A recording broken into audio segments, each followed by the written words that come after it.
Suggestibility test 2, the finger magnet. We can use this second test in our second session, and it will match with the induction that we're ready to do in the second session as well. So it's a nice way of warming into an induction, and you'll see what that is soon. For now, we've got another exercise you can join in as well. So you can take your hands and interlace your fingers and your thumb. So have those tightly interlaced. Hold them up in front of you like this. Then get your forefingers up and then separate them. So make sure while you're doing this in yourself, and make sure for your clients as well, that their palms are really pressed in together tightly and their fingers are interlaced tightly. Their thumbs are interlaced and it's pressed in so it's quite tight. So just from the mechanical logistics, it's not that easy to separate these forefinger and thumb. Make sure it's a bit of an effort. If they're too loose, then the mechanics of it are going to work against you. So make sure it's tight, the mechanics will work for you, and then we can get into the suggestion.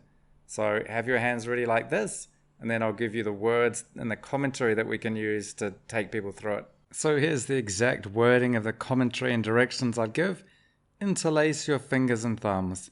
Press your palms together. Focus your eyes on the top of your fingers. Separate your index fingers, creating a 1-inch gap. Imagine that your fingers are like magnets pulling towards each other. Notice those tiny jerking movements as one finger or the other draws closer, moving together in tiny motions, getting closer together. So the harder you try to have them not go together, the more they can bounce back and come even closer together. If they've touched, you can have them separate and try again. If they haven't touched, you can amplify or add this. Now imagine a small rope that can tie around your fingers and pull tighter and tighter, going around your fingers and pulling tighter. So soon those fingers can touch and stick tight.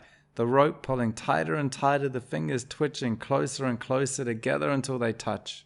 So once their fingers are together, we can have them keep their attention focused in this moment where we've had them acknowledge, yes, that's interesting, they were really like a magnet. I tried to stop them, but I couldn't. We can give it meaning at this point. The fingers coming together and touching in that way show that you can get in touch with your subconscious, and your subconscious can move and make positive changes for you. And this kind of magnetic attraction and suggestibility can work for you, so we can see how that can help you in future, but you've done good for now. Soon we'll have the induction session so we can see the relationship between these suggestibility tests and the inductions and how they can be incorporated into each other.